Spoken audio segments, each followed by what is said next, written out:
Vamos a comenzar con la segunda parte de las enfermedades intersticiales del pulmón y acá vamos a hablar sobre los métodos complementarios.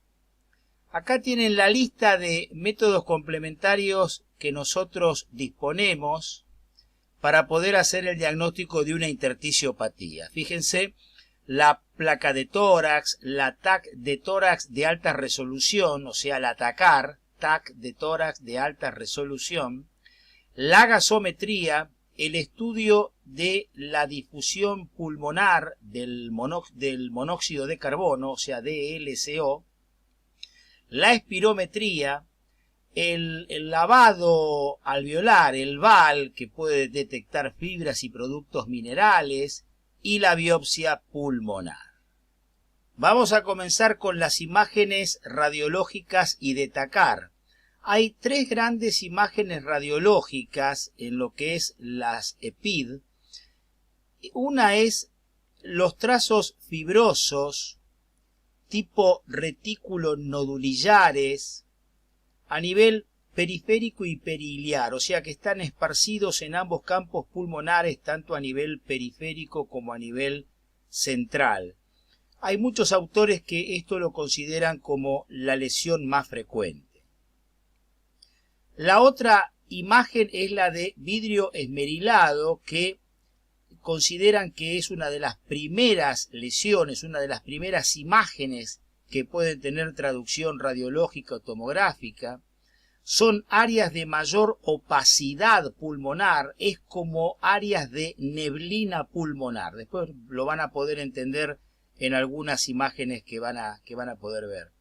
Y la tercera es el panal de abejas, que son pequeños quistes aéreos que están separados por bandas de tejido fibroso, y este sí que es el signo radiológico de mayor cronicidad. Otro dato radiológico que van a ver en estas intersticiopatías está en el diafragma, o sea, los diafragmas están elevados y son de aspecto borroso, como pueden ver ahí. Acá tienen el típico trazado de tipo retículo nodulillar, con nodulillos que son totalmente diferentes en su tamaño, tanto de un lado como del otro. Acá vemos en esta tomografía computada los trazos fibrosos retículos nodulillares, tanto de un pulmón como de otro, y que son, fíjense, los nodulillos son de diferentes tamaños. Y en esta imagen el típico panal de abejas, o sea, son pequeños quistes aéreos, como pueden ver ahí, pequeños quistes aéreos que están separados por estos tabiques que son las bandas de tejido fibroso. Esto se ve muchísimo se ve en la esclerodermia, por ejemplo. Acá tienen un panal de abejas bilateral, típica lesión de las intersticiopatías y sobre todo indica el grado de cronicidad. Esto es un vidrio esmerilado, o sea, es una neblina pulmonar en esta tomografía, tanto del pulmón derecho como algunas áreas en el pulmón izquierdo. Estos son lesiones retículos nodulillares con nódulos algunos muy grandes, como pueden ver ahí. Esto es una silicosis, es un tipo de neumoconiosis, lo vamos a ver en otro video. Esto es una sarcoidosis donde pueden ver un patrón retículo nodulillar periliar bilateral, como ven ahí, como pueden ver ahí, pero muy típico. Y también otra imagen típica de sarcoidosis, el engrosamiento intersticial, alrededor del bronquio y los vasos, o sea, peribroncovascular. Y ahí pueden ver un nódulo subpleural. En intersticiopatías, una cosa que se ve y que tenemos que recordarla es, fíjense lo que es una tomografía, una imagen de TACAR en inspiración y en expiración. En la expiración aparecen, donde están con estas flechas rojas, estas zonas hiperaireadas que pueden ver ahí. Estas zonas hiperaireadas aparecen en expiración. Fíjense que en inspiración no se notan, aparecen en la expiración. Estas zonas parcheadas indican atrapamiento aéreo, expiratorio, y afectación de la pequeña vía aérea. Vamos a entrar en la espirometría. La espirometría da en lo que se llama el típico patrón restrictivo, no obstructivo como en la EPOC. Acá es restrictivo.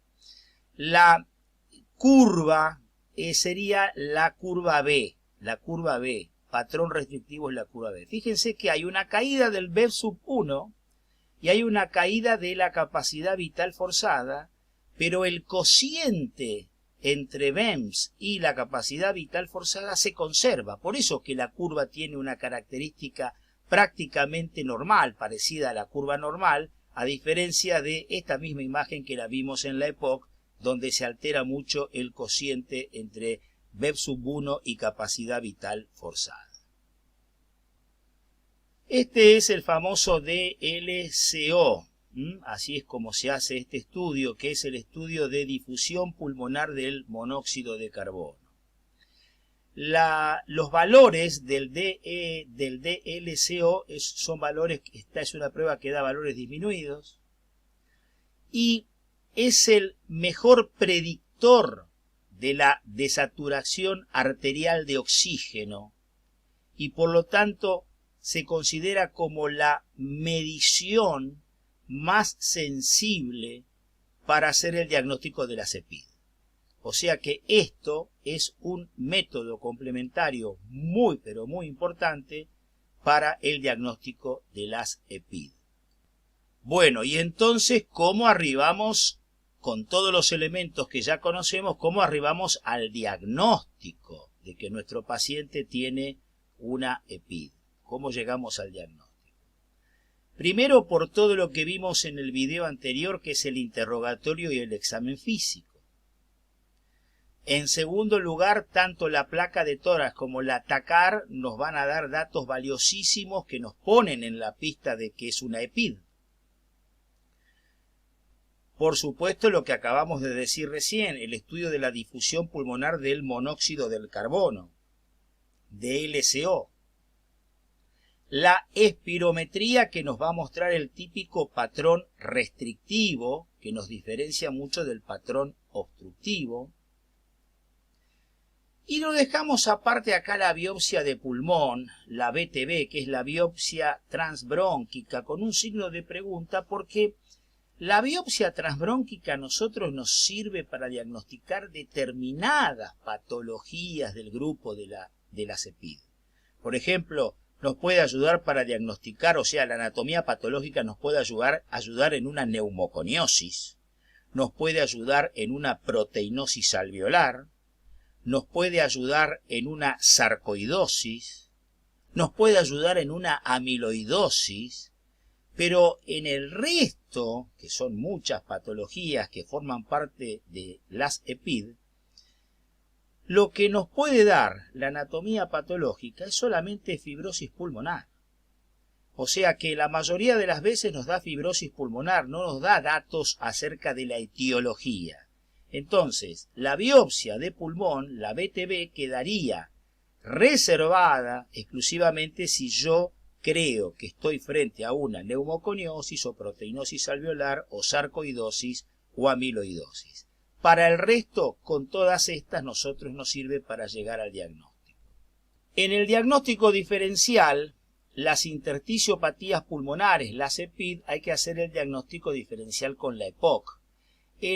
La prueba funcional respiratoria es el elemento sine qua non más importante. O sea, en la intersticiopatía me da un patrón restrictivo y en la EPOC me da un patrón obstructivo. O sea, son dos patologías que tienen alteración ventilatoria. Una tiene alteración ventilatoria restrictiva, la otra ventilación respiratoria obstructiva. Y aparte de estos elementos, por supuesto, están los antecedentes.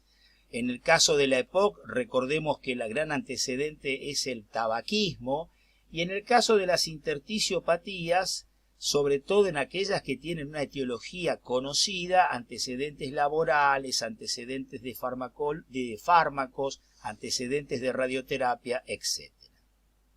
Con respecto a la evolución, esta va a depender de la patología de base, o sea, cuál es la causa de la EPID, cuál es la causa de la intersticiopatía. Y en la evolución, estos pacientes, como vimos en la fisiopatología, pueden evolucionar a cualquiera de estas tres situaciones. A una insuficiencia respiratoria, pueden evolucionar a una hipertensión pulmonar y pueden evolucionar, merced a la colaboración de la hipertensión pulmonar, a un corazón pulmonar crónico, o sea, con fallo del corazón derecho. Estas serían las posibilidades evolutivas que tienen estos pacientes. Y para ir cerrando este video nos queda el tratamiento. El tratamiento es muy poco lo que vamos a decir. El tratamiento sería etiológico en la medida de lo posible, en la medida que sea factible combatir la etiología, si es factible. El gran fármaco que se utiliza sobre todo para mejorar la sintomatología disneica del paciente es la prednisona. O sea, acá es una amplia indicación del uso de corticoides, la prednisona, que se comienza a determinada dosis y después se va bajando hasta que queda una dosis de mantenimiento. Y por último, la oxigenoterapia. De esta manera, entonces, finalizamos la parte global, general, del estudio de la EPID. En el próximo video nos vamos a encasillar en neumoconiosis.